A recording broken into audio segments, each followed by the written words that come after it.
Okay so चलिए शुरुआत करते हैं हमारी फ़ोटोशॉप की आज की पहली क्लास के साथ, वो भी VFX प्लस की। तो हमारा जितना भी क्वेश्चन रहेगा वो VFX से रिलेटेड भी रहेगा और फ़ोटोशॉप में थोड़ा बहुत ग्राफिक डिज़ाइनिंग देखेंगे, ज़्यादा हमारा VFX क्वेश्चन रहेगा।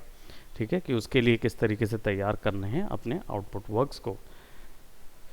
ऑल राइट, सो फ़ोटोशॉप समझते कैसे हैं, शुरुआत कैसे होती है और कौन सी चीज़ से क्या होता है, इन चीज़ों पे आज बात करेंगे। और एक सिंपल सा आपको एक मैं प्रैक्टिस दूंगा जो कि आपको हेल्प करेगा फ़ोटोशॉप में थोड़ा सा बेटर वर्क करने के लिए। ठीक है, तो जब फ़ोटोशॉप शुरू करते हैं तो सबसे पहले हमारे पास ये स्क्रीन आती है। इस स्क्रीन को हम लोग बोलते हैं स्प्लैश स्क्रीन। ये पहली स्प्लैश स्क्रीन रहती है। इसका मतलब इसके शुरुआत में आपके सामने स्प्लैश के तौर पे ढेर सारे वर्क्स देख दिए जाते हैं जो आपने ऑलरेडी किए हों। यहाँ पे अगर आपने कोई और वर्क नहीं किया है तो वो इधर नहीं नज़र आएगा, यानी कि ये सारे वर्क्स हमने अर्लियर अचीव किए हैं, इसलिए वो वर्क यहाँ पे दिख रहे हैं। ठीक है, अब काम शुरू करने के लिए फ़ोटोशॉप में किन चीज़ों की सबसे ज़्यादा ज़रूरत पड़ती है। सबसे पहले फ़ोटोशॉप फाइल जो होती है उसका एक फॉर्मेट होता है जो कि PSD फॉर्मेट होता है। फ़ोटोशॉप डॉक्यूमेंट फॉर्मेट पहले बनाना पड़ता है, उसके बाद उसके अंदर डिफरेंट फाइल्स बनती हैं।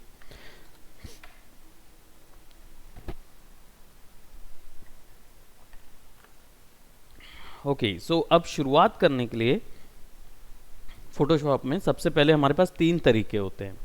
फाइल में जाके न्यू होता है, क्रिएट न्यू होता है और शॉर्टकट की होती है Ctrl+N।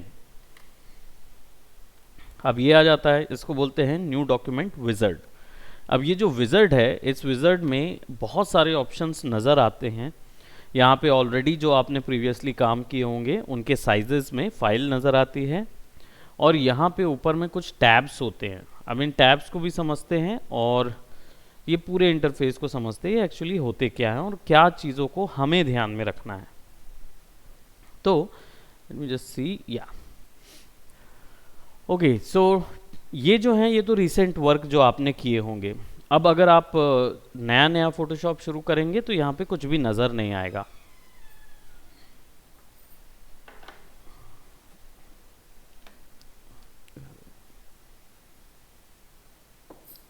ठीक है, यहाँ पे कुछ भी नज़र नहीं आएगा, लेकिन ऊपर में जो टैब्स होते हैं ये हमें वर्क के अकॉर्डिंग तय करने होते हैं कि हमें कौन से काम के लिए कौन सी चीज़ लगेगी। इनमें ज़्यादातर इतनी सारी चीज़ों में परेशान होने की ज़रूरत नहीं है, मात्र तीन वैल्यूज़ आपको ध्यान में रखनी होंगी। कौन कौन सी? Height, width, that means width और हाइट, और रेजोल्यूशन। ये तीन ही चीज़ सबसे पहले ध्यान में रखनी होती है। उसके बाद अगर कोई स्पेशल काम करना हो तो ही बाकी चेंजेस होते हैं, नहीं तो मेजरली यही चेंजेस रहेंगे। ठीक है, अब यहाँ पे आ जाते हैं, क्योंकि हमें ये जानना ज़रूरी था कि वो तीन वैल्यूज़ कौन सी होती हैं जो सबसे ज़्यादा ज़रूरी होती हैं, दैट इज़ विड्थ, हाइट और रेजोल्यूशन, ये तीन चीज़।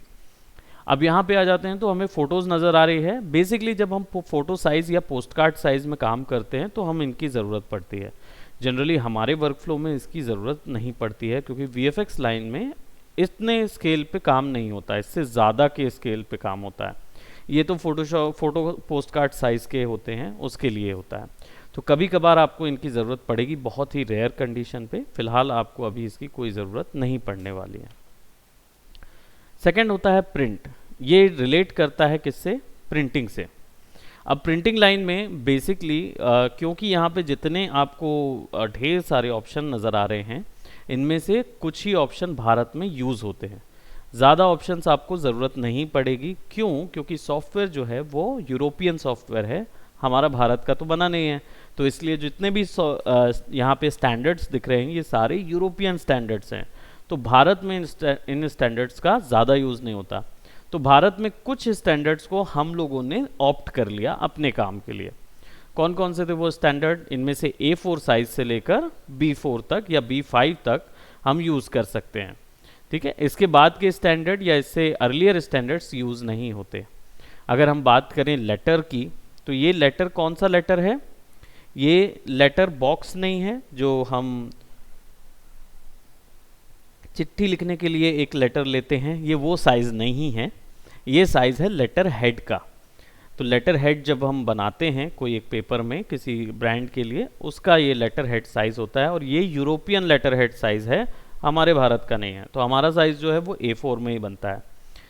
लीगल, ये वहाँ का लीगल पेपर साइज है, जो कि हमारे लीगल पेपर साइज से थोड़ा बड़ा होता है। टैबलॉइड, ये एक्चुअल में, ये वर्ड टैबलॉइड कहीं सुने आपने पहले? Tabloid, no? ओके, देखिए ये जो टैबलॉइड का मतलब होता है, हिंदी में इसको बोलते हैं सनसनीखेज। तो ये टैबलॉइड वहाँ के न्यूज़पेपर का साइज होता है। तो न्यूज़पेपर का जो ऊपर का पेज होता है, सबसे पहला पेज, उसमें जो सबसे पहले पेज में आप फॉरेन न्यूज़पेपर्स में आप देखेंगे कि एक बड़ी इमेज लगी रहती है, राइट? वो इमेज जो होती है वो टैबलॉइड कहलाती है। तो उस साइज को यहाँ पे टैबलॉइड नाम दिया गया है, क्योंकि वो अगर न्यूज़पेपर के लिए आपको काम करना है तब के लिए। प्रिंट में आपको प्रिंटिंग से रिलेटेड सारे साइजेस मिलेंगे, ठीक है? तो इसमें हमारा अभी फ़िलहाल कोई काम नहीं है, बट हम जब पोस्टर्स या लीफलेट या कुछ इस तरीके की चीज़ें बनाते हैं तब हमें इसकी ज़रूरत पड़ती है। Art and illustration, art and illustration का काम आता है किस चीज़ के लिए? जब मूवीज़ के लिए, गेम्स के लिए या फिर स्टोरीज़ के लिए काम किया जाता है। तो जब हमें कोई कैरेक्टर बनाना हो या हम मूवीज़ के लिए कोई इन्वायरमेंट ड्रॉ कर रहे हों, कॉन्सेप्ट तैयार कर रहे हों, सारे कॉन्सेप्ट तैयार करते समय हमें आर्ट एंड इलस्ट्रेशन जैसे पेजेस की ज़रूरत पड़ेगी। ये जनरली स्क्वायर पे ही रहते हैं, क्यों? क्योंकि इनमें विड्थ और हाइट तय नहीं रहती। जब हम कोई दिमाग से कॉन्सेप्ट बनाते हैं उसमें ना हमें हाइट पता होती ना विड्थ तय होती, तो इसलिए इसको स्क्वायर में बनाया जाता है। ऐसे ही पोस्टर का कॉन्सेप्ट होगा तो उसके लिए सेपरेट साइज होगा, पोस्ट कार्ड के लिए सेपरेट। 720p और 1080p ये रेजोल्यूशंस होते हैं, उन रेजोल्यूशंस के हिसाब से वर्क करने के लिए है।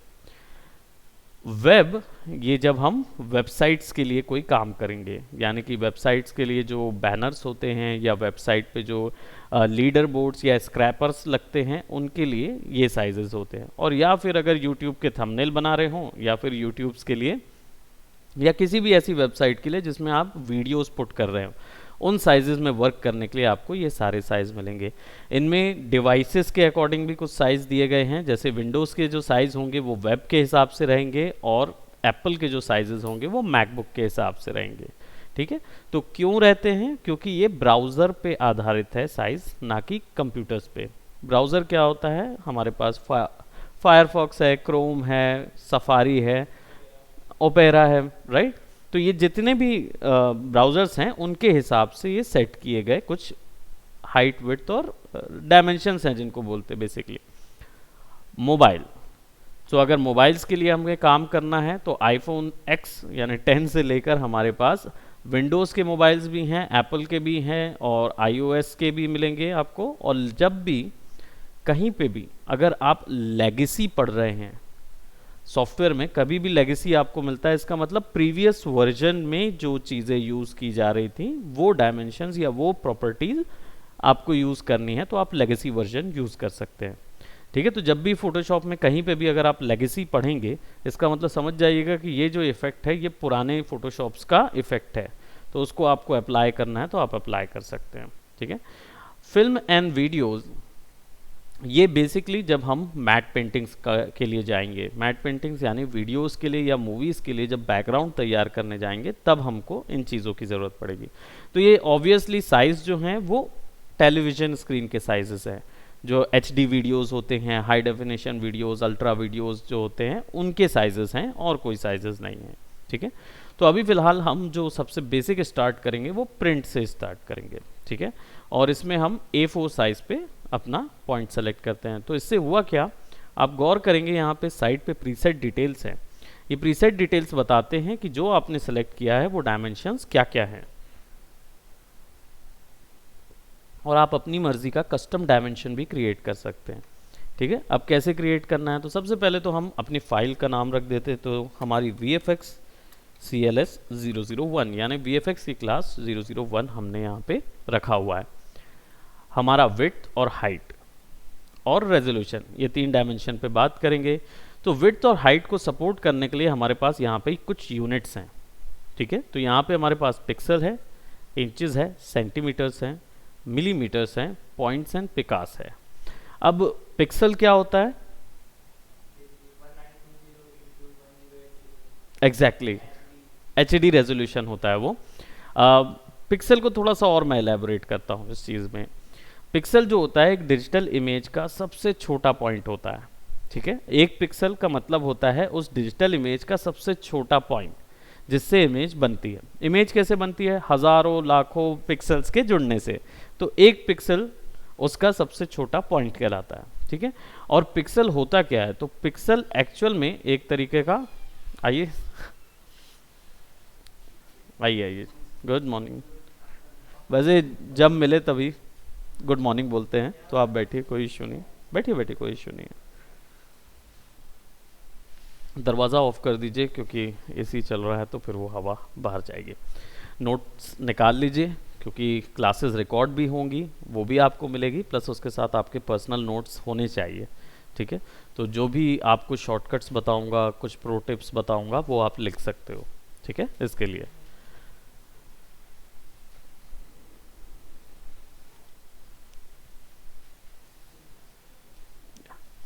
ओके, सो हम लोग शुरुआत ही कर रहे थे फोटोशॉप की। आप लोग ने पहले प्रीवियसली कुछ कुछ यूज़ किया है ना फोटोशॉप? बिल्कुल यूज़ नहीं किया है? ओके, कोई इश्यू नहीं है, आपको हमने बिल्कुल शुरू ही किया है तो कुछ ज़्यादा आपका छूटा नहीं है, राइट। मात्र 10 मिनट का ही हमने डिस्कशन किया है, ओके। सो बाकी की क्लासेस वगैरह सारी रिकॉर्डेड होंगी, तो आप लोग क्लास के जाने से पहले, जैसे क्लास कंप्लीट हो जाएगी उसके बाद आप मुझे अपनी जीमेल आईडीज़ देंगे ताकि हम डायरेक्ट आपको लिंक प्रोवाइड कर सकें, ओके। ऑल राइट, सो हम लोग बात कर रहे थे यहाँ पे डॉक्यूमेंट क्रिएट करने के लिए। डॉक्यूमेंट क्यों क्रिएट करना पड़ता है? क्योंकि फोटोशॉप में काम करने से पहले एक डॉक्यूमेंट की ज़रूरत पड़ती है, वो क्रिएट करेंगे उसके बाद ही हम कोई उस पर वर्क कर सकते हैं, ओके। सो डॉक्यूमेंट जब भी ओपन होता है तो कुछ इस तरीके का नज़र आता है। ओपन कैसे किया जाता है जसप्रीत? हम्म,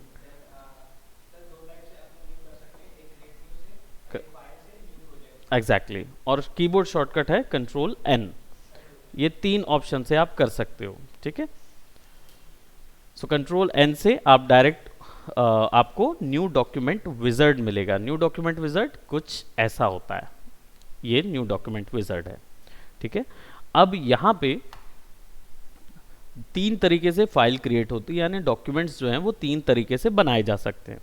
एक हमारे पास जो रिसेंट में हमारे पास जो हमने अर्लियर वर्क किया हुआ है वो यहाँ पे दिखा देता है। दूसरा, हमारे पास टैब्स होते हैं स्पेशल काइंड ऑफ वर्कफ्लो के लिए, यानी अगर हम प्रिंटिंग के लिए जा रहे हैं तो प्रिंट में जाएंगे, अगर हम अपना कॉन्सेप्ट बना रहे हैं, कुछ खुद का कुछ बना रहे हैं, या इन्वायरमेंट ड्रॉ कर रहे हैं, कैरेक्टर ड्रॉ कर रहे हैं, आर्ट एंड इलस्ट्रेशन जाएंगे। वेबसाइट्स के लिए काम करेंगे तो वेब साइजेस में काम करेंगे, मोबाइल के लिए काम करेंगे तो मोबाइल के लिए, और मूवीज़ के लिए काम करेंगे तो फिल्म एंड वीडियो साइजेस होते हैं, ठीक है। तो आपके जो VFX लाइन में है उसमें आर्ट इलस्ट्रेशन बहुत ज़्यादा यूज़ होगा, दूसरा फिल्म एंड वीडियोस बहुत ज़्यादा यूज़ होगा, एंड तीसरा प्रिंट का भी कुछ सेक्शन इसमें रहेगा, ठीक है। तो इसमें ध्यान क्या देखना होता है? इसमें मात्र 3 वैल्यूज़ देखनी होती है। डायमेंशन यानी कि विड्थ और हाइट, ये देखना होगा, और तीसरा होगा रेजोल्यूशन। ये 3 चीज़ें हमें ध्यान में रखनी है जब भी कोई भी फोटोशॉप में काम करना है। तो हाइट, विड्थ एंड रेजोल्यूशन। अब आ जाते हैं यहाँ पे हमारे पास ये जो पूरा पोर्शन है ये कस्टम के लिए है, यानी बना बनाया। तो इस पर क्लिक करेंगे तो यहाँ पे डायरेक्ट बना बनाया सारी सेटिंग अपलोड हो जाएगी, लेकिन आपको अगर अपना खुद कुछ डायमेंशन तैयार करना है तो आप यहाँ पे कस्टमाइज़ कर सकते हो उसको। अब यहाँ पे हमारे पास अभी 210297 यानी A4 साइज़ का हमारे पास एक डॉक्यूमेंट बन रहा है। अब उसको सपोर्ट करने के लिए यहाँ पे कुछ यूनिट्स हैं, तो हमने यहाँ पे देखा pixel, inches, centimetre, millimetre, points and पिकास। सो हमने क्वेश्चन पूछा पिक्सल्स क्या होते हैं? आप बताइए पिक्सल्स क्या होते हैं?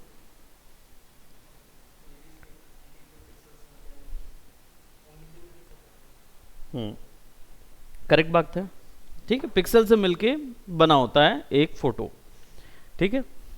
अब कोई भी डिजिटल इमेज या कोई भी डिजिटल प्रोडक्ट जो है वो पिक्सल से मिलके ही बनता है। अब पिक्सल्स जो होता है ये सबसे छोटा यूनिट कहलाता है। पिक्सल्स किस चीज़ों का बना होता है? एलईडीज का, राइट।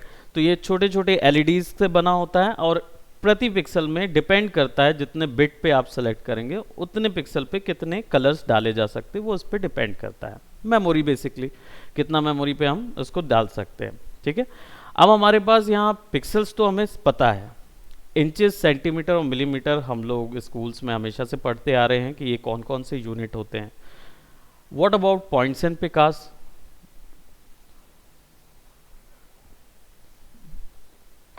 पॉइंट्स एंड पिकास जो है ये हेयरलाइन यूनिट्स होते हैं, यानी बहुत पतले यूनिट्स कहलाते हैं ये। और जनरली क्योंकि हमारे भारत में हम लोग सेंटीमीटर, इंचेस और पिक्सल्स में वर्क कर लेते हैं, ये जो हैं ये यूरोपियन यूनिट्स हैं जो यूरोप्स में काम आते हैं। ओके, उनके यहाँ पे थोड़ा सा और लेज़र प्रिंटिंग और इन सब जगहों पे वर्क होता है, तो पॉइंट्स एंड पिकास की ज़रूरत पड़ती है। पॉइंट्स का यूनिट जो होता है वो अप्रॉक्सीमेटली 72 पॉइंट्स का 1 इंच होता है, राइट। ऐसे ही पिकास जो है वो इससे भी थोड़ा छोटा होता है, राइट। अब हमारे काम जो है वो मिलीमीटर्स में भी हो सकते हैं, इंचेस में भी हो सकते हैं एंड पिक्सल्स में भी हो सकते हैं, राइट। डिपेंड करता है हम किस में वर्क कर रहे हैं। तो इस वर्क के लिए हमने 2 के रेजोल्यूशन प्रोबेबली लिया हुआ है 2480 बाय 3508 पिक्सल्स का। यहाँ पे ओरिएंटेशन है, 2 ही टाइप के ओरिएंटेशन होते हैं क्योंकि ये सॉफ्टवेयर 2D है, तो 2 ओरिएंटेशन मिलेंगे which is portrait and landscape. ठीक है, इनमें ड्रॉ करने का जो तरीका है वो भी अलग हो जाएगा। पोर्ट्रेट के लिए डिफरेंट रूल्स यूज होंगे, लैंडस्केप के लिए सेपरेट रूल्स यूज होंगे। ठीक है, आर्टबोर्ड सिस्टम जो है ये अभी ऐड हुआ है, हमारा जो सीसी वर्जन है फोटोशॉप का उसमें ऐड हुआ है। इससे पहले जो CS वर्जन्स थे या फोटोशॉप के अर्लियर वर्जन में आर्टबोर्ड सिस्टम नहीं हुआ करता था। आर्टबोर्ड सिस्टम होता क्या है बेसिकली, किसी ने, खैर आपने अभी यूज़ नहीं किया है तो आपको नहीं है आइडिया, मैं उसको बता देता हूँ। ये समझिए कि ये एक तरीके के मल्टीपल पेज होते हैं जो कि एक साथ आपको वर्क करने को मिलते हैं। जनरली क्या होता है, फोटोशॉप को एक पेंटिंग के सॉफ्टवेयर की तरह देखा जाता है जिसमें आपको एक ही कैनवस मिलता है जिसमें आप पेंट कर सकते हैं, राइट। हमने देखा होगा पेंटर लोग जो हैं वो एक कैनवस में पेंट करते थे, करेक्ट। लेकिन आर्टबोर्ड के आने के बाद अब ये स्केच बुक जैसा हो जाता है, यानी एक साथ मल्टीपल आपको स्केच बुक्स या कैनवसेस मिल जाएंगे, एक ही फाइल में आप मल्टीपल पेजेस में काम कर पाएंगे। एग्जैक्टली, स्टैम्प भी कर सकते हैं और आप यूज़ भी कर सकते हैं अलग अलग वर्क के लिए। ठीक है, तो कंप्लीट वर्क फ्लो के लिए ये अभी अभी इंक्लूड हुआ है। अर्लियर फोटोशॉप के वर्जन्स में, एक्सटेंडेड वर्जन में या CS वर्जन्स में आपको नहीं मिलता, ये CC वर्जन में इंक्लूड हुआ है ये टॉपिक, तो हम देखेंगे डेफिनेटली आगे। तो हाइट और विड्थ तो हमें क्लियर हो गया कि ये हमारे कैनवस के डायमेंशंस तय करेगा, कितना बड़ा होगा हमारा ड्रॉ करने का पेज उसको डिसाइड करेगा। रेजोल्यूशन जो है यहाँ पे 2 ऑप्शन है, पिक्सल पर इंच और पिक्सल पर centimetre. What does that mean? आपको क्या लगता है ये किस चीज़ के लिए है? बिल्कुल करेक्ट, 1 इंच के अंदर कितने पिक्सल आएंगे, इससे फ़ायदा क्या होगा, राइट। इसको डायरेक्टली अगर एक टर्म पे बोला जाए, क्लैरिटी बढ़ाने के लिए यूज़ करेंगे। इमेज की क्लैरिटी जो है वो उसकी डेंसिटी पे डिपेंड करता है कि 1 इंच के अंदर कितने पिक्सल आएंगे। हम डेफिनेटली इसको 600, 700, 800, 1000 जितना भी है वैल्यू ले जा सकते हैं, बट डिस्प्ले पे कोई असर नहीं आएगा। ये एक तरीके की भ्रांति है कि हम 300 से ऊपर के रेजोल्यूशन पे अगर वर्क करते हैं तो हमारा कुछ ज़्यादा क्लियर व्यू बनता है या ज़्यादा क्लियर वो वर्क आएगा। इंडस्ट्री स्टैंडर्ड जो है वो 72, 150 और 300, ये 3 स्टैंडर्ड बने हुए हैं। 72 pixel is the lowest quality for your work, 150 will be medium quality of your work, आपके मीडियम क्वालिटी का रहेगा, और 300 का रेजोल्यूशन जो होगा वो हाईएस्ट क्वालिटी चलती है इंडस्ट्री में। इससे ऊपर में आप 600 भी ले जा सकते हैं, फाइल साइज बढ़ेगा, लेकिन डिस्प्ले अभी तक इतना आया नहीं है कि जो उससे बड़ा रेजोल्यूशन दे पाए, तो इसलिए कोई फ़र्क नहीं पड़ता। तो अगर आप 600 में भी रखते हैं, 1000 में भी रखते हैं, कोई फ़र्क नहीं पड़ेगा, बस फाइल साइज बढ़ा रहे हैं आप, और कुछ नहीं होगा। तो इसको ध्यान में रखें। पिक्सल पर इंच और पिक्सल पर सेंटीमीटर, डेफिनेटली पिक्सल पर सेंटीमीटर जो होगा वो ज़्यादा डेंस होगा इंचेस के अकॉर्डिंग। तो जिस भी वैल्यूज़ में आप काम करना चाहें कर सकते हैं। इसी पॉइंट पे ये डिवीजन क्रिएट होता है जब आप इसको इंच में कन्वर्ट करते हैं। तो ये 8 इंच का हुआ, यानी 3 × 8 = 28, राइट। ये वैसा चला 24 चला जाता है। अब यहाँ पे हमारे पास कलर मोड्स हैं और मेमोरी वैल्यूज़ हैं। याद रखें, कलर मोड्स और मेमोरी 2 चीज़ डिपेंड करती है। ये किस चीज़ पे डिपेंड करेगा, ये डिसाइड होता है आपके काम के लिए, किस चीज़ के लिए काम कर रहे हैं फोटोशॉप के अंदर। ठीक है, अब ये आरजीबी कलर है, तो फुल फॉर्म तो आरजीबी का सबको ही पता है, राइट? रेड ग्रीन ब्लू आपने सुना होगा कलर। इसका फायदा क्या होगा?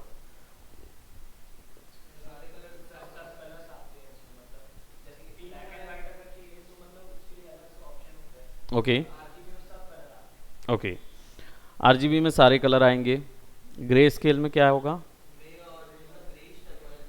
उसमें कलर्स नहीं होंगे, ब्लैक और वाइट की वैल्यूज ग्रे स्केल रहेगा। Bitmap, no idea. C M Y K, no. Lab colours, no idea. चलिए मैं आपको सबसे पहले तो ये क्लियर कर दूं कि RGB is not for every colour. Definitely it is for every colour, लेकिन इसका एक स्पेशल पर्पस होता है, ये ऐसे ही सारे कलर्स के लिए यूज़ नहीं होता। तो सबसे पहले इस चीज़ को चाहें तो खैर रिकॉर्ड तो हो रहा है, आप लिख भी सकते हैं। आरजीबी कलर में एक special kind of theory use होती है जिसको बोलते हैं एडिटिव कलर थ्योरी।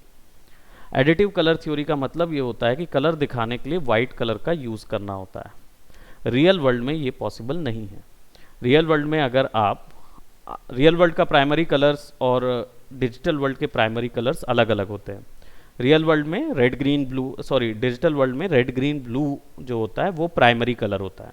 ठीक है, यहाँ पे जितने भी कलर्स हैं वो रेड ग्रीन ब्लू से बने हैं रियल वर्ल्ड में, सॉरी डिजिटल वर्ल्ड में। एंड रियल वर्ल्ड में होते हैं red, yellow and blue, right? उसमें ग्रीन नहीं होता, ग्रीन सेकेंडरी में आता है, बराबर।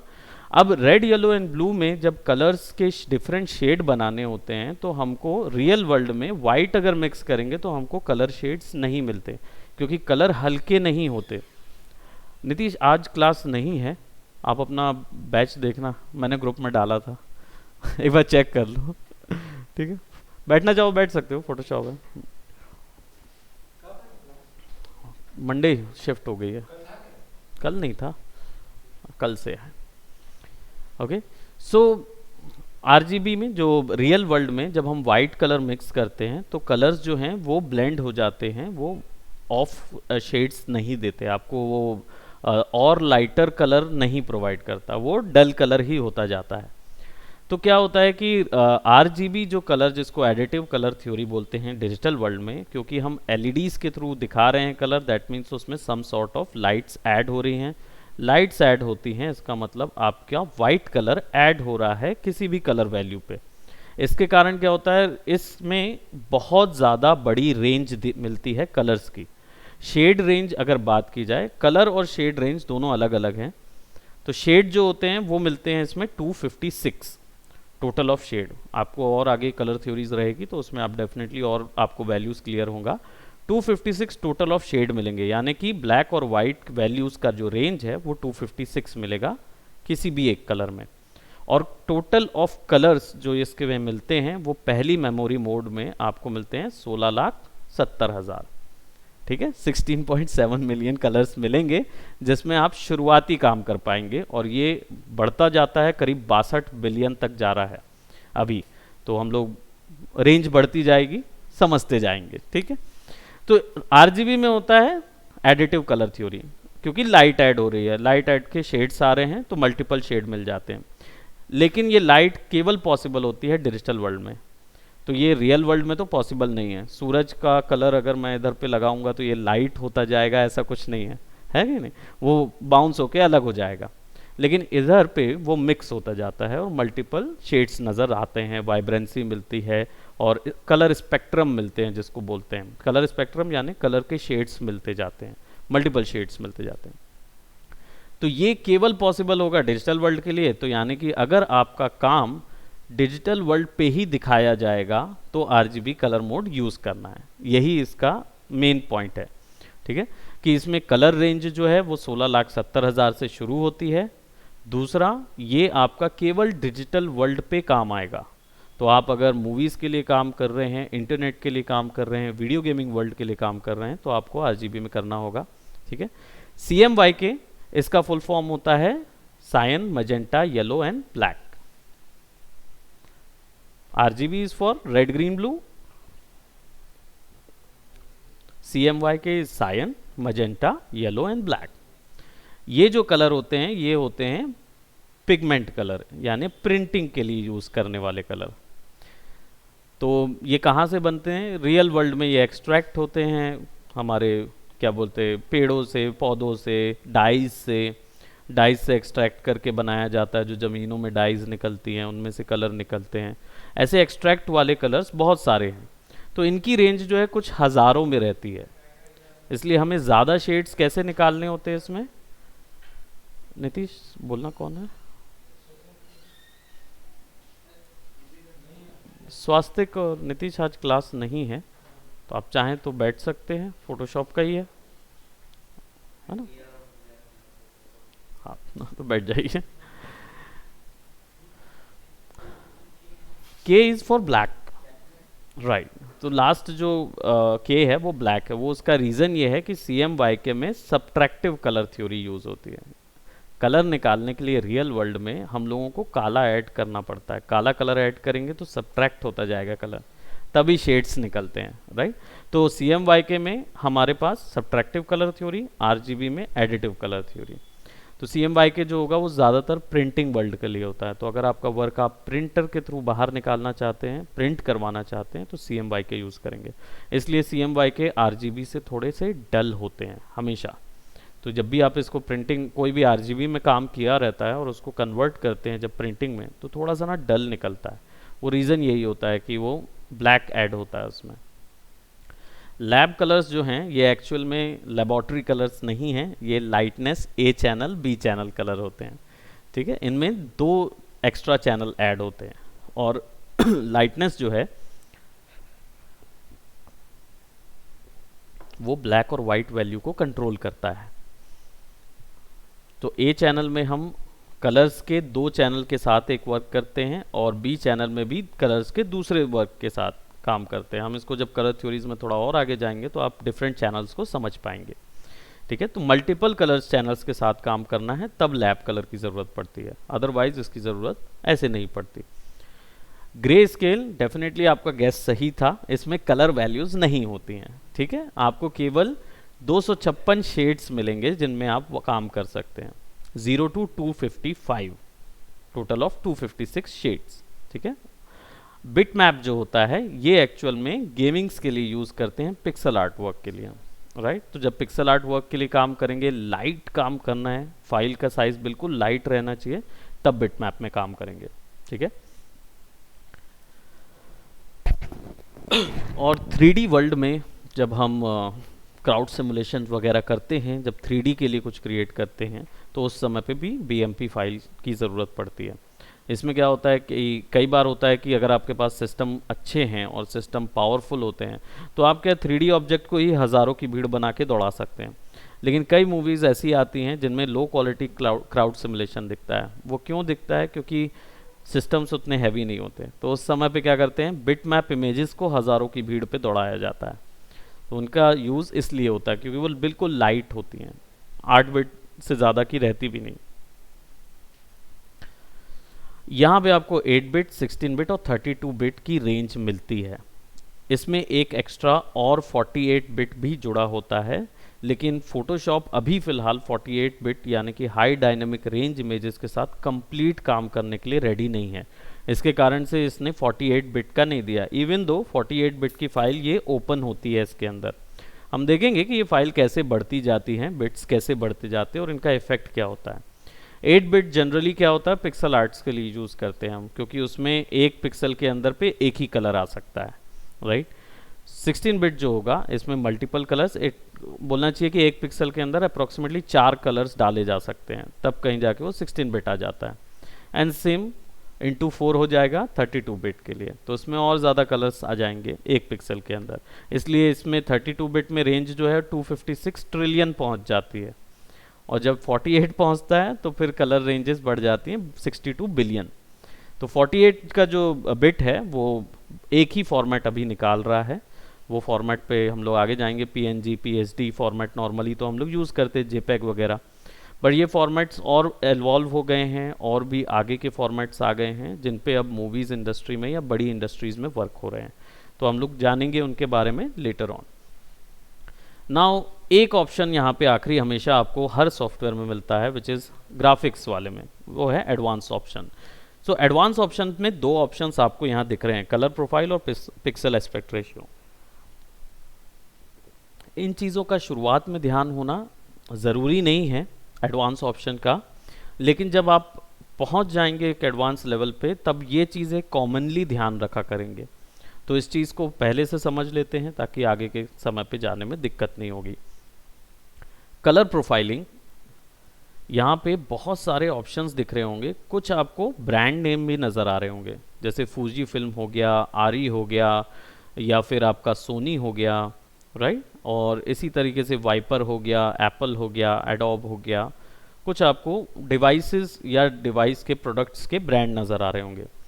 और एक्चुअल में जो करेक्ट सेलेक्टेड है वो है वर्किंग RGB, sRGB IEC 61966 2.1। ये है क्या वैसे? ये जो कलर प्रोफाइल्स हैं ये एक्चुअल में डिवाइसेस को बताते हैं। फॉर एग्जांपल, जब हम मान लीजिए कि आप एप्पल का फ़ोन यूज़ करते हैं और आप अपना फ़ोटो खींचते हैं, और जब उसको एडिट करने के लिए आप जब फोटोशॉप में लेके आते हैं और फोटो सडनली डार्क नज़र आ रही है, थोड़ा सा कलर जो है वो डाउन नज़र आ रहा है, जो ब्लू है वो एक्चुअल ब्लू नज़र नहीं आ रहा। उसका रीज़न क्या होता है? फ़ोन पे तो नज़र आ रहा है लेकिन यहाँ नज़र नहीं आ रहा। उसका रीज़न ये होता है कि हर एक डिजिटल डिवाइस के अंदर पे एक LUT लगा होता है। LUT का फुल फॉर्म होता है लुकअप टेबल, राइट। तो ये होता है कलर प्रोफाइल, यानी उनका इमेज दिखाने का अपना ही एक तरीका होता है और वही तरीका ऑलरेडी अप्लाइड होता है। तो कुछ एक स्टैंडर्ड्स होते हैं जो फ़ोन्स होते हैं जनरली, उनमें एक ब्राइटनेस की LUT या एक्सपोजर की LUT एक्स्ट्रा लगी होती है, तो वो ऑलरेडी 1 पे रहते हैं। तो जब हम इधर पे लेके आते हैं तो वो आपको नॉर्मल कलर पे या डल कलर पे नज़र आएंगे फ़ोन के मुकाबले। क्यों? क्योंकि जो टीवी मॉनिटर्स होते हैं या जो हमारे PC मॉनिटर्स होते हैं, इन पे एक LUT माइनस होती है, राइट। तो वो इवन हो जाता है, 0 पे आ जाता है। पर मान लीजिए अगर डार्क नज़र आ रहा है या आपको वैसा ही एप्पल का ही चाहिए है कि जैसा मैंने वहाँ फ़ोटो खींची है वैसा ही नज़र आए, तो फिर आप यहाँ पे एप्पल का RGB सेलेक्ट करेंगे, ठीक है। तो अगर कोई स्पेसिफिक डिवाइस के अकॉर्डिंग आपने कोई इमेज लाई हुई है या मल्टीपल इमेजेस के साथ काम कर रहे हैं जो कि किसी स्पेसिफिक डिवाइस पे दिखाना है, तब आप ये सारी चीज़ें यूज़ करेंगे, ठीक है। तो ये कलर प्रोफाइलिंग है, इसमें कई टर्म हैं। सिंपल टर्म ये है कि तीन चीज़ें इसमें ध्यान रखनी होती है। एक होता है LUT। LUT जब भी बोला जाएगा दैट मीन्स है यूरोपियन और वेस्टर्न एरियाज़ में LUT टर्म यूज़ करते हैं। ऐसे ही गामुट होता है, GAMUT। गामुट जो है ये एशियन टर्म यूज़ किया जाता है, यानी कि ईस्ट एशियन टर्म। हमारे पास जो चाइना, जापान या कोरिया वाले होते हैं, है ना, और ये ट्रू कलर को बताते हैं। गामुट जो होता है वो ह्यू के लिए होता है, एकदम ट्रू कलर के लिए, ठीक है। तो अगर कोई ट्रू कलर कहीं से निकालना है या जिस भी कंपनी का ट्रू कलर आपको अप्लाई करना है तो गामुट यूज़ करेंगे, ठीक है। और जब भी LUTs आते हैं तो LUTs दैट मीन्स वेस्टर्न का कलर प्रोफाइल है, और हमारे इंडिया में इसको कलर प्रोफाइलिंग बहुत ज़्यादा बोला जाता है, कलर प्रोफाइल के तौर पे ही हम लोग इसको समझते हैं। तो अगर आपके को ये पता नहीं है कि कौन सी कलर प्रोफाइल से आया है तो sRGB यूज़ कीजिए, इंटरनेट का डिफ़ॉल्ट है ये, ठीक है, इसको यूज़ कर सकते हैं। एंड पिक्सल एस्पेक्ट रेशियो, ये जो टर्म है यहाँ पे आपको NTSC और PAL मिल रहा है, ये क्या होता है, कोई आइडिया?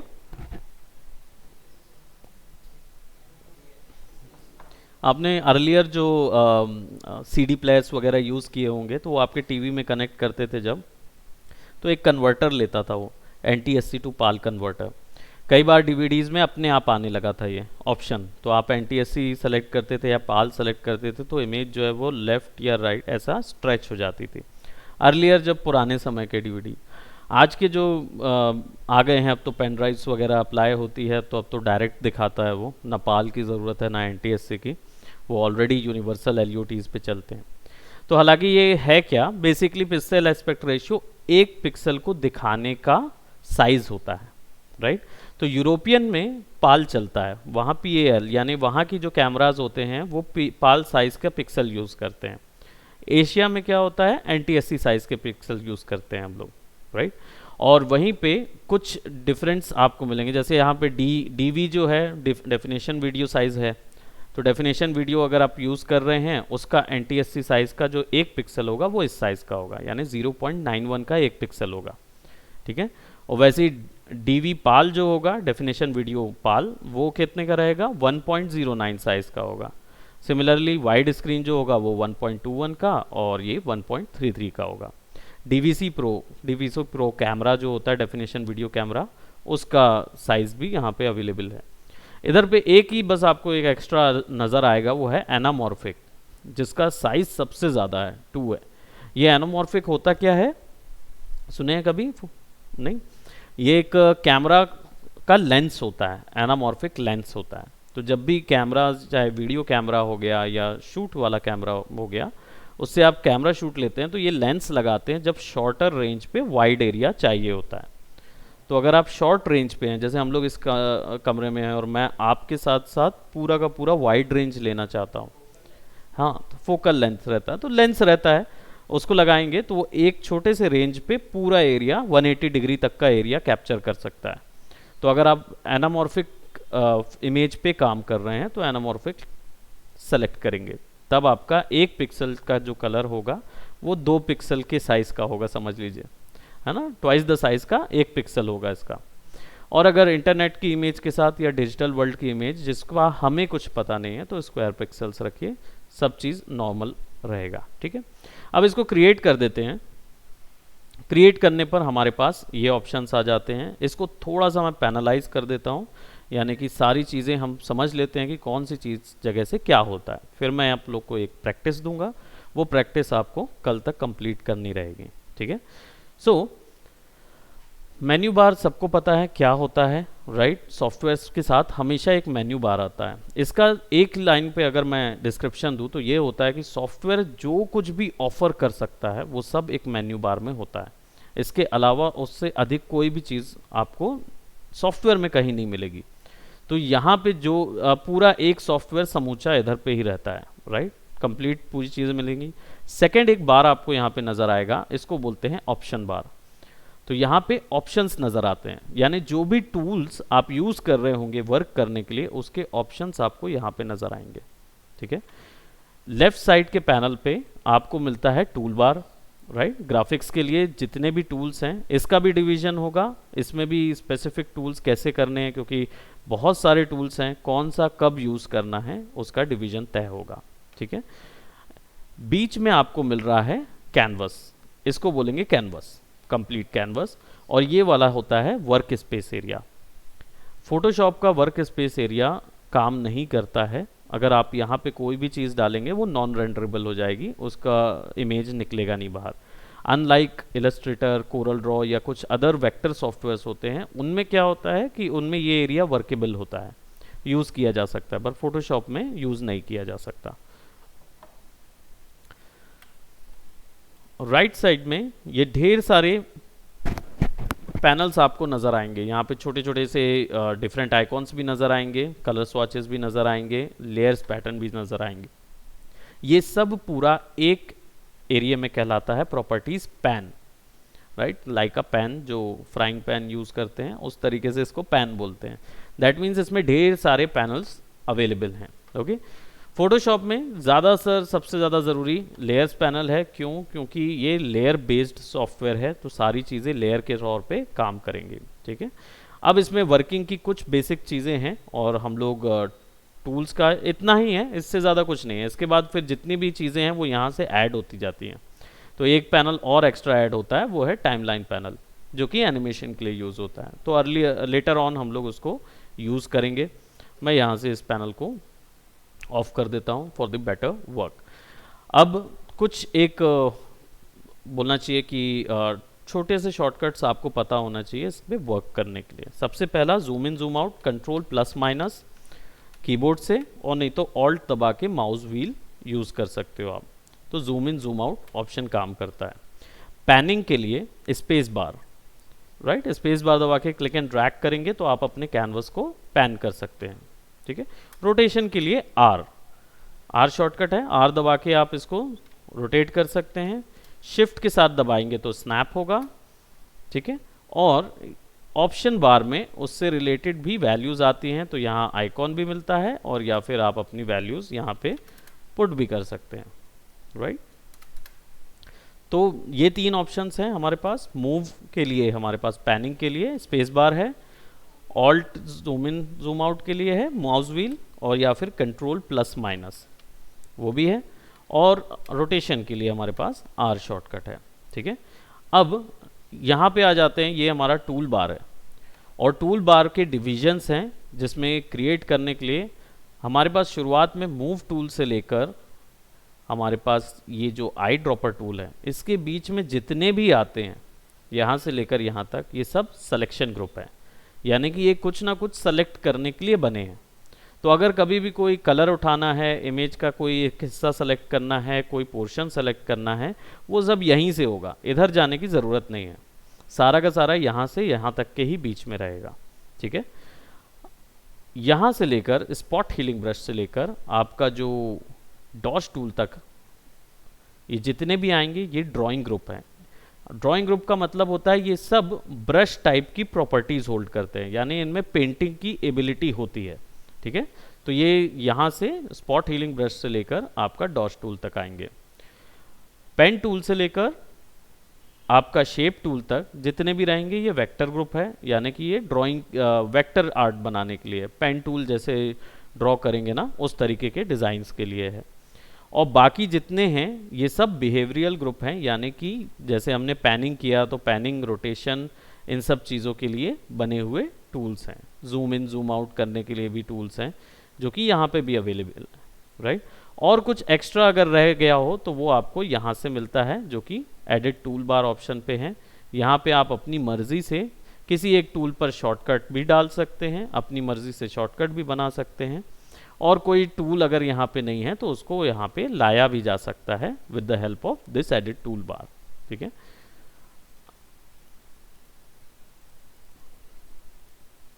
ओके, चलिए अब वर्क करते हैं, और एक आपको एक प्रैक्टिस मैं दे रहा हूँ, इस प्रैक्टिस को करेंगे शुरुआत के लिए। ये आपको हेल्प करेगा सिलेक्शन के साथ काम करने के लिए, आई कोऑर्डिनेशन बैठाने के लिए, और दूसरा आपके लेयर्स की अंडरस्टैंडिंग के लिए, ठीक है। अब वर्क जो है वो कैसे करना है, तो ये लेयर पैनल है, इसमें बैकग्राउंड लेयर हमेशा ऑफ रखिए, इसको आपको खोलने की, लॉक तोड़ने की ज़रूरत नहीं है, क्योंकि हमेशा फोटोशॉप में एक लेयर हमेशा अवेलेबल रहेगी। तो वो हो सकता है बैकग्राउंड लेयर हो या कोई भी आखिरी वाली लेयर हो, वो हमेशा अवेलेबल रहेगी, ठीक है। अब नई लेयर बनाने के लिए यहाँ पे कंट्रोल शिफ्ट एन शॉर्टकट है, या फिर यहाँ से आप क्लिक कर सकते हो न्यू पे, दोनों ऑप्शन यहाँ पे हैं, और या फिर मेन्यू बार से लेयर पे जाके न्यू पे जाके लेयर कंट्रोल शिफ्ट एन या शिफ्ट कंट्रोल एन जो भी आपको दबाना है, ठीक है। अब यहाँ पे आपके पास लेयर आ गई, और लेयर को देखेंगे तो ये इमेज लेयर है, इसलिए इसमें सामने में एक ही थंबनेल मिलता है और नेमिंग ऑप्शन मिलता है, ठीक है। और यहाँ से इसको ऑन एंड ऑफ कर सकते हैं, ठीक है। अब इसमें करना कुछ नहीं है आपको, सबसे पहले आपको सेलेक्ट करना है ये टूल रेक्टेंगुलर, इसको क्लिक करना है, और आपको मैं एक कलर थ्योरी दे रहा हूँ which is monochromatic colour theory. Monochromatic colour theory का मतलब होता है आपकी लिमिटेशन होगी कि आप कोई एक कलर यूज़ कर सकते हैं और ब्लैक और वाइट यूज़ कर सकते हैं, इसके अलावा और कोई कलर यूज़ नहीं कर सकते अपने वर्क के लिए, ठीक है। तो मैं यहाँ पे यूज़ कर रहा हूँ, और मैं कोई भी एक कलर ले लेता हूँ, लेट्स जस्ट से मैंने ये कलर उठाया हुआ है न्यू। इसको यूज़ करने का तरीका हम लोग आगे देखेंगे अपनी अपकमिंग क्लासेस में, बट आप इस प्रैक्टिस में कोई भी कलर उठा सकते हैं, बट याद रखें केवल एक ही कलर उठाना है, ठीक है। तो यहाँ पे हमने एक कलर लिया, तो इसमें ध्यान रखिएगा जो भी कलर आपने लिया, ब्राइटनेस जो है, ये जो बी यहाँ पे लिखा हुआ है, ये मेरा अभी 65 पे है, आप कहीं से भी ले सकते हैं, 85 भी हो सकता है, 37 भी हो सकता है, कोई भी चीज़ वैल्यू हो सकती है। मैं इसको मिडिल वैल्यू पे रख रहा हूँ और इसको ओके कर रहा हूँ, बस उसको ध्यान रखिएगा कि वो कौन सी वैल्यू पे है। ऑल्ट बैक स्पेस, जितना आपने सिलेक्शन लिया हुआ है जो कि हमने मार्क्यू से बनाया हुआ है, क्लिक और ड्रैग करके ऑल्ट बैक स्पेस उसको फिल कर देता है, ठीक है, कलर फिलिंग के लिए। और जब आप ये बना लेते हैं, कलर फिल कर देते हैं, तब भी ये मार्क्यू नज़र आता रहता है, एक छोटा सा रनिंग मार्क्यू। इसको हटाना पड़ता है, अदरवाइज इसके बाहर आप कोई भी इफेक्ट नहीं कर पाएंगे। ठीक है, तो कंट्रोल डी इसका शॉर्टकट है डी सिलेक्शन का। कंट्रोल डी दबाएंगे तो इसका सिलेक्शन ऑफ हो जाएगा। ठीक है, अब एक और नई लेयर लीजिए, तो कंट्रोल शिफ्ट एन, लेयर 2 पे हूं मैं, ओके करूंगा, मेरे पास लेयर आ गई। अब मैं ये लेसो टूल यूज कर रहा हूं, इसका शॉर्टकट है एल। ठीक है, अब हम क्या करेंगे, इसको सेंटर पे ले आते हैं और इसके ऊपर में कुछ ड्रॉ करेंगे। राइट, लेसो टूल जो है वो 4 ऑप्शंस के साथ आता है, which is new, add, subtract और इंटरसेक्ट। जो बुलियन ऑपरेशंस होते हैं, यानी कि सिलेक्शन को आपस में जोड़ना, जैसे अभी ये नया सिलेक्शन है, न्यू पे सेट है, तो जितनी बार मैं ड्रॉ करूंगा उतनी बार नया सिलेक्शन बनता जाएगा। लेकिन अगर मुझे इसको कुछ नया डिज़ाइन देना है तो मैं ऐड करूंगा। तो अगर मुझे कोई ऐड करना है कोई चीज़, तो वो ऐड होती जाएगी, सिलेक्शन के साथ ऐड होती जाएगी। सब्ट्रैक्ट उल्टा है, राइट, जितना भी काटना है उतना कट जाएगा।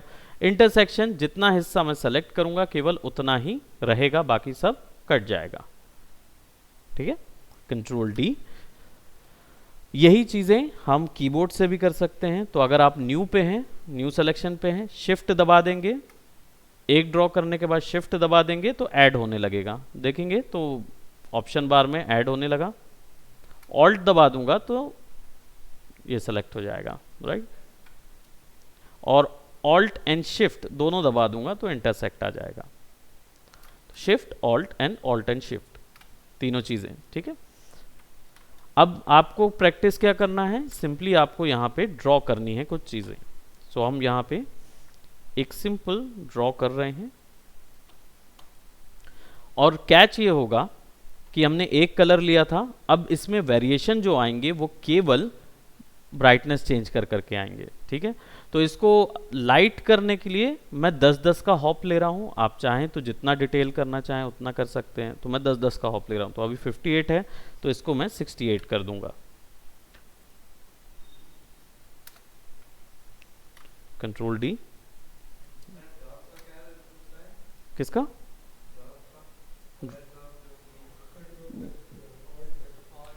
हॉप करने के लिए यहाँ पे 10-10 बढ़ा रहा हूँ मैं, और alt back space colour drop करने के, अप्लाई करने के लिए, हाँ, alt back space, alt plus back space रहेगा। ठीक है, अब यहाँ पे हम क्या करेंगे, छोटा सा कुछ ड्रॉ करेंगे। तो ये प्रैक्टिस करेगा, आपको हेल्प करेगा आपके माउस के साथ वर्क करने में, क्योंकि शुरुआती अभी माउस के साथ करें, फिर बाद में आप अपने पेन टैब्स में आ सकते हैं।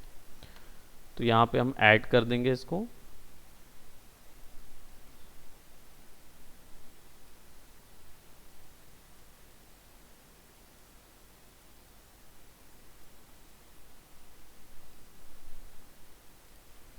ठीक है, शेप्स में फिर से एक हॉप करेंगे 78,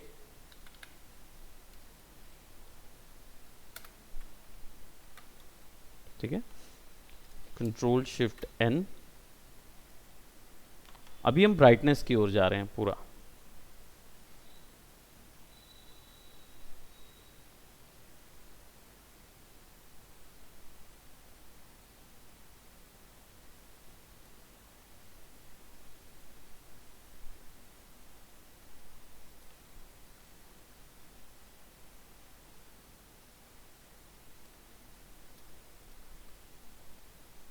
एटी एट,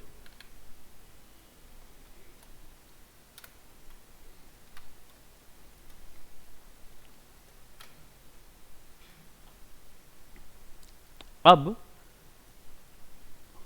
88 के बाद कौन सी वैल्यू आएगी, 98 वैल्यू आती है, राइट, लेकिन आप 98 यूज नहीं कर सकते।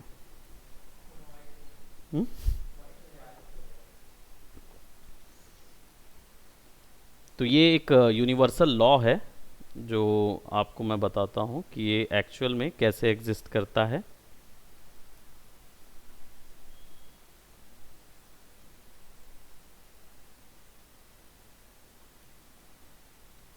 तो जितना भी डिज़ाइन डिटेल्स आप क्रिएट कर रहे हैं,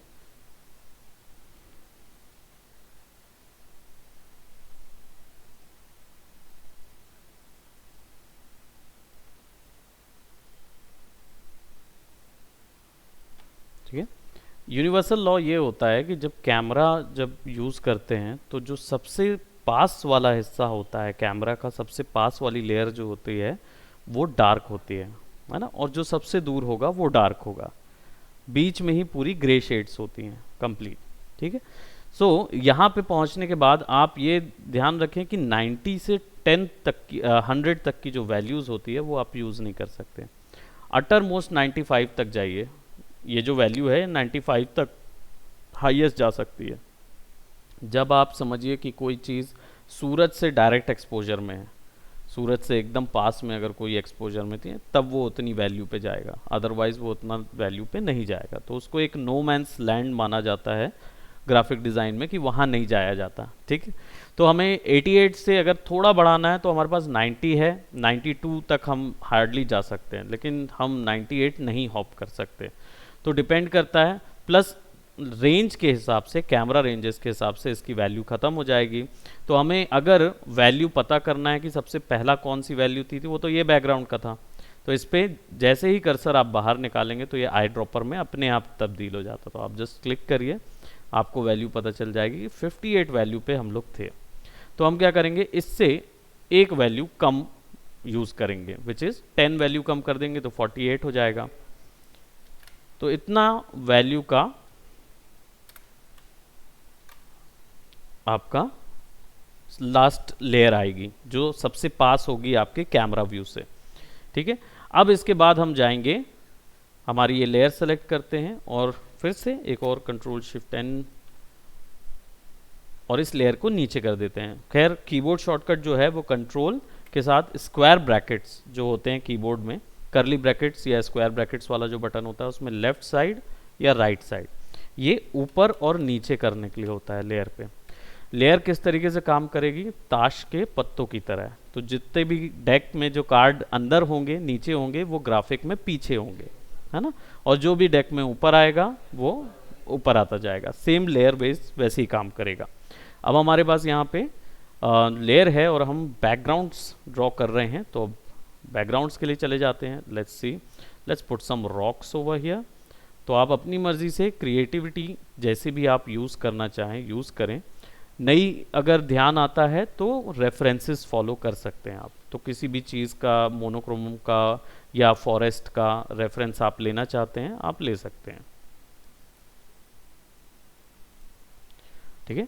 अब इसके बाद हम इसमें इसको हमने 48 कलर्स, जो हमारे पास 48 वैल्यू आई थी, या तो 48 वैल्यू यूज़ कर सकते हैं या और हॉप कर सकते हैं। तो मैं इसको यहाँ पे 48 वैल्यू यूज़ कर रहा हूँ डेप्थ के लिए, ठीक है। देन कंट्रोल शिफ्ट एन, एक और,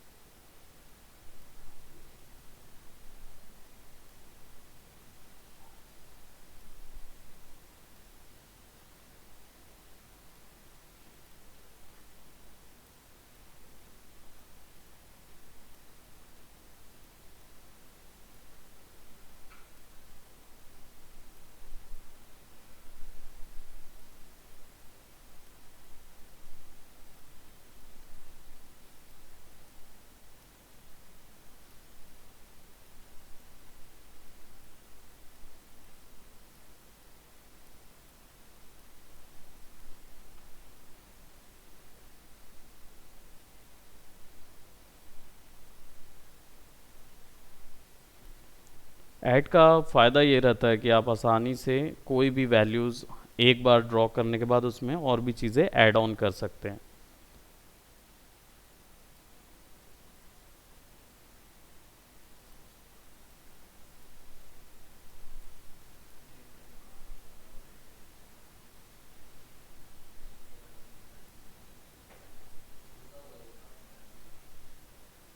मोनोक्रोम का अभी रुका हुआ है ना आपका, बनाइए।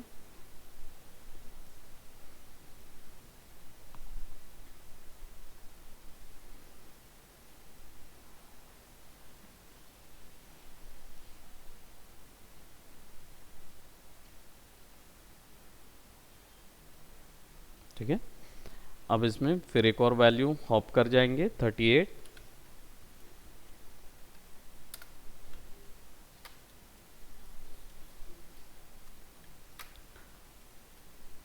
एक और value,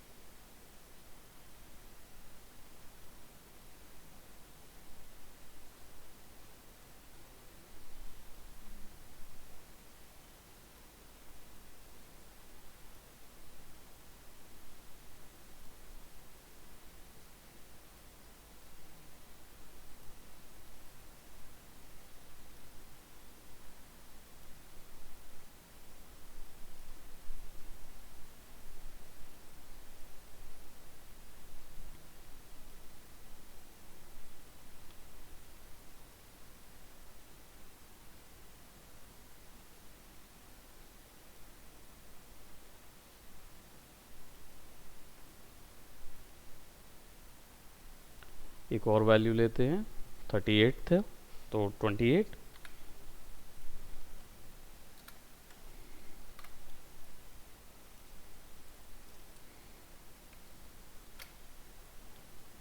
control shift N,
let's say 18,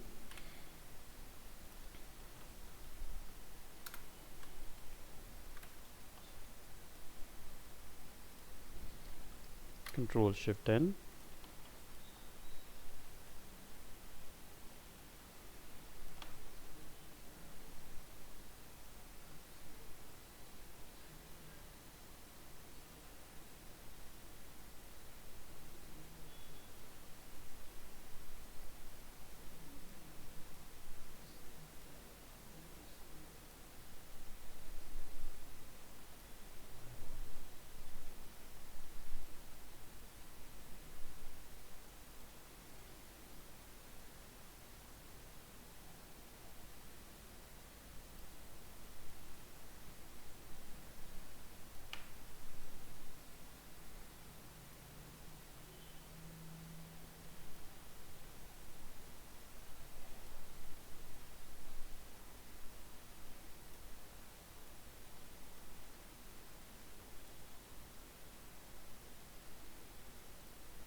दस हॉप करेंगे तो 8 पे पहुंच जाएंगे, हम 10 से नीचे नहीं जा सकते।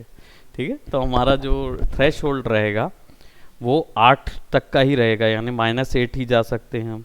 ठीक है, तो यहाँ से मतलब 10 तक बस रख पाएंगे हम, 10 से नीचे, 10 से 0 तक नहीं हो सकता। दैट मीन्स आप कहाँ पहुँच गए हैं, ब्लैक होल में पहुँच गए हैं, अब आप वहाँ से नीचे नहीं जा पाएंगे। ठीक है, तो इसके लिए हमें यहाँ पे 10 वैल्यू रखनी होगी। This is the last we can go. ठीक है, मिस्ट के लिए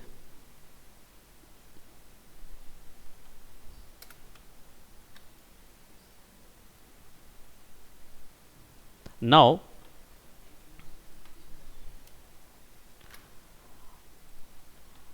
हम और हॉप करेंगे, जैसे 5 5 हॉप करेंगे तो और डिटेल में काम कर पाएंगे, है ना। हमने जो किया है 10 10 का हॉप लिया है, अब 5 का हॉप लेंगे तो और डिटेल में वर्क होगा, शेड्स वैल्यू और बढ़ती जाएगी।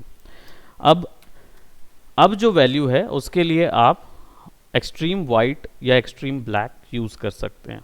ठीक है, एक्सट्रीम वाइट और एक्सट्रीम ब्लैक के अलावा और कोई वैल्यू यूज़ नहीं कर पाएंगे। तो हमारे पास 95 की जो वैल्यू है, 95 brightness value for the details.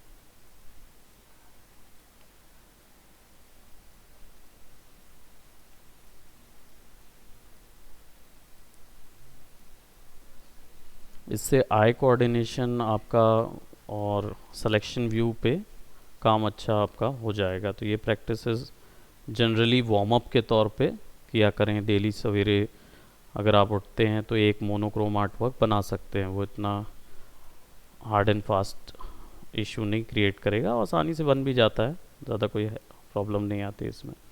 और इलस्ट्रेट करने के लिए, आइडियाज़ जनरेट करने के लिए अच्छा रहता है ये प्रोसेस, राइट। तो इसको प्रैक्टिस में हमेशा डालें।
राइट, थोड़ा सा एलिमिनेट करने के लिए ब्लैक वाला पुट कर सकते हैं।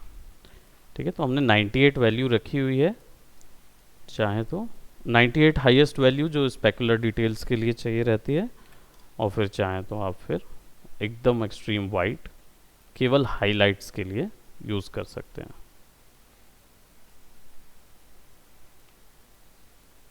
तो एक्सट्रीम वाइट जो होगा वो हाइलाइट्स के लिए यूज़ कर पाएंगे।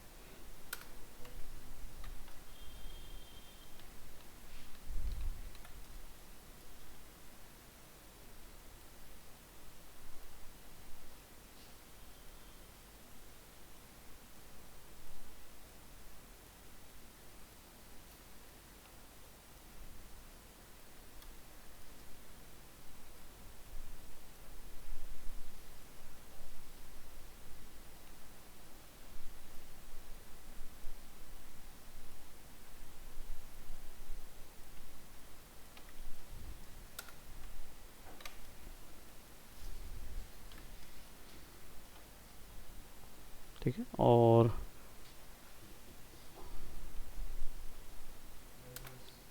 गॉड रेज के लिए, बट गॉड रेज के लिए सबसे अच्छा जो टूल है वो हमारे पास यहाँ पे पॉलीगोनल लेसो है ना। तो ये जो टूल्स हैं जिनके पास में छोटे छोटे से एरो बने हुए हैं, इसका मतलब ये टूल के अंदर और भी ऑप्शंस हैं। इनको शॉर्टकट जो है वो शिफ्ट के साथ जब इनका शॉर्टकट प्ले करेंगे, जैसे लेसो टूल का एल है, तो शिफ्ट के साथ दबाएंगे तो उसके अंदर के जितने भी टूल्स होंगे वो टॉगल होके सामने आएंगे। ठीक है, तो हमारे पास पॉलीगोनल लेसो है,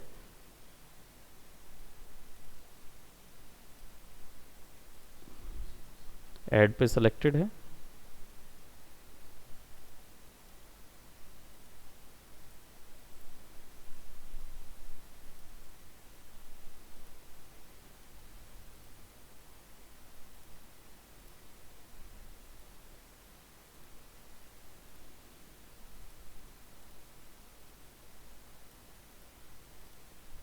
ठीक है, और सिंपली एक लेयर लेके you can add that, you can add और भी टाइप की जो रेज है बीच में ला सकते हैं, बट यहाँ पे स्ट्रिक्ट लिमिटेशन रहेगी कि हम कोई भी ओपेसिटी या ट्रांसपेरेंसी यूज़ नहीं करेंगे, वो हम बाद में आगे की लेयर्स के लिए यूज़ करेंगे। ठीक है, सो यहाँ तक क्लियर हुआ, बन जाएगा कल तक, राइट। सो ये जो वर्क है ये आपको कंप्लीट मुझे कल की परसों की क्लास से पहले देना है। ठीक है, कल तो हमारा प्रैक्टिकल्स रहेगा, तो आप ये अगर आपसे वहाँ नहीं बनता है, घर पे अगर नहीं बन रहा है, तो आप फिर इधर आएंगे, इधर पे बनाएंगे। ठीक है, and I will tell you कि कैसे बनेगा, अगर वो कोई क्वेश्चन नहीं बन रहा है तो वो कैसे अचीव करना है।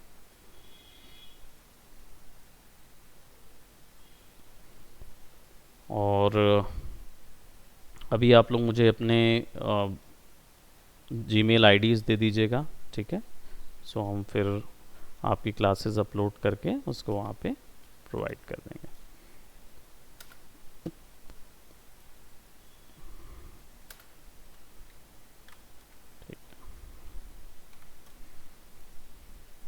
इसमें एक शेडोज़ के लिए भी एक लेयर आप यूज़ कर सकते हो, विच इज़ ब्लैक्स। तो जो हमारा 18 वाला ब्लैक था,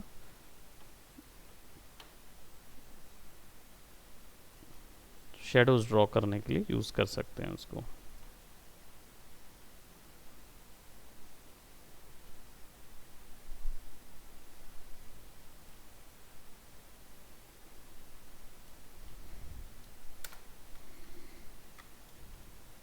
तो वो डेप्थ डिटेल क्रिएट करने के काम में आएगा। ठीक है, तो एकदम ब्लैक कर सकते हैं, या फिर आप हाईएस्ट जो डार्क वैल्यू गई थी हमारी उसको भी यूज़ कर सकते हैं। जैसे ये वाली वैल्यू आई थिंक गई थी 10 पे गया हुआ था। कंट्रोल दबा के थंबनेल पे क्लिक करेंगे तो जो भी उस थंबनेल के अंदर होगा वो सेलेक्ट हो जाएगा। ठीक है, और ये मूव टूल है जो ग्राफिक्स को मूव कराने के लिए यूज़ होता है। लेयर को डिलीट करने के लिए लेयर को ड्रैग करके आप उसके रिस्पेक्टिव ट्रैश पे छोड़ सकते हैं, या फिर उसको सेलेक्ट करके कीबोर्ड से डिलीट पे दबा सकते हैं। दोनों चीज़ों पे लेयर डिलीट हो जाएगी। ठीक है, तो इसको करेंगे, इसको कंप्लीट करेंगे, एंड देन फिर आपको इमेज जो है वो बाहर कैसे लानी है, तो इसको शेयर करने के लिए फाइल में जाके सेव एज में जाएंगे, ठीक है, सेव एज में जाके आप जहाँ भी आपका फोल्डर बना हुआ है, मैं आपका फोल्डर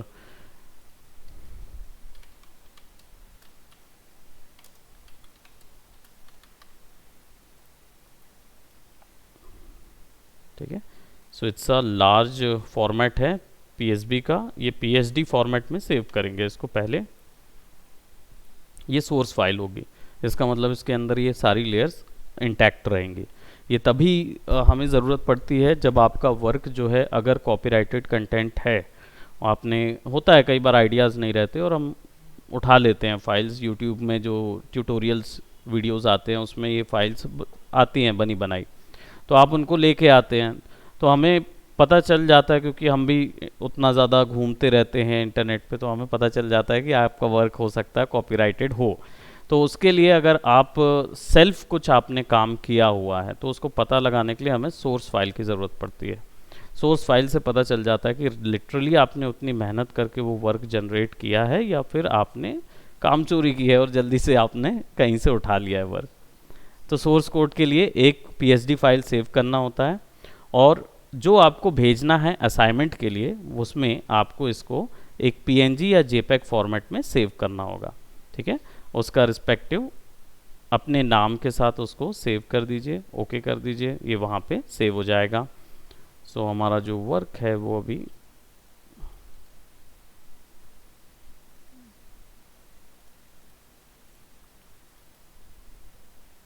इस तरीके के इमेज में आएगा, राइट। अब आप सिंपली यहाँ पे चाहें तो अपना नाम भी लिख सकते हैं, टेक्स्ट इसमें फाइल होती है, टी क्लिक करके आप यहाँ पे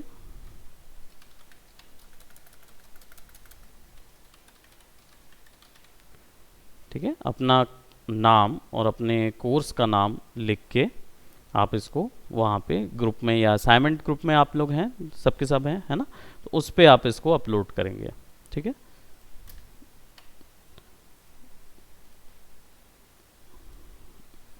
जेपीजी